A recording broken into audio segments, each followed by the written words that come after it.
اینجا هەڕەشەکان هاتنە پێش.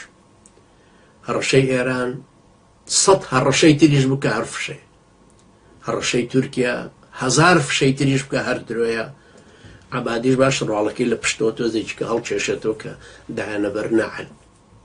ئەویشی ئەوە نی هەڕەشە لە کورد بکە. یەکەم من ئەم عەزیزانەی تر کە زۆر داوایان لێکردم ڕێی خۆم لەسەر ئەم مۆزە و هەڕەشانە بدەم، پێم وانییە هیچ هێزێک جارێککە بتوانێت پەلاماری کورد بداتەوە بەو شەڕە دوورخایەنانەی کە حیزبی بەعس کۆتایی بوو.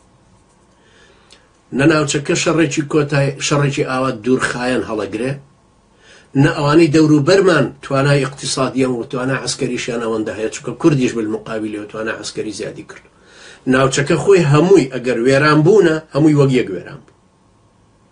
بەڵێ دەرەجاتی جیاواز هەیە، کورد حاڵی لە شتێکە وێرانترە، بەڵام عێراق وێرانترە. ئەگەر لێرە گەندەڵی هەیە، لێوە گەندەڵی زۆرتر هەیە. مەزبەلەکانی کەربەلا و نەجەف بەدەست ئێرانیەکانەوەی، ئاو فرۆشتن لە 170 ئوتێلەکانی نەجەف بەدەست ئێرانەوەی. لەبەرەوە ئەو گەندەڵانە هی ئەوە نینەوە ڕەش و گڕۆشانە لە کوردستان بکەن و وابزانن شەڕی دوورخایەنی ساڵ و 2 ساڵیان پێکری. بەخوا قەسەم ئێران بە قووەتی عەسکەریش لە پشتیان بە ناتوانن. تورکیاش بە هەمان شێوە. تورکیاش ئەوە نییە بتوانێت بێتە ناوەوە، چونکە ئەو مستەحیلە حدودە دەولیان هەروە بە ئاسان ببڕێ. پاشان نەتوانێت بێتە ناوە چی شەڕ لەگەڵ کوردی باشوورەکە نایکە شتیوانە.